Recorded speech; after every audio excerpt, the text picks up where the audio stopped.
4 pairs. We collected these eggs that didn't make it.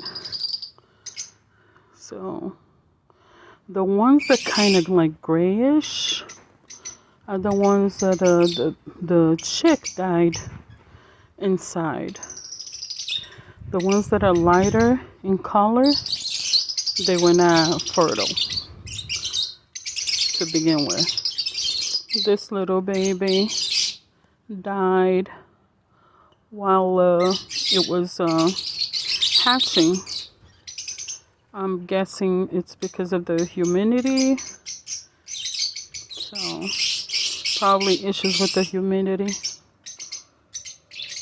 But that's the outdoor aviary.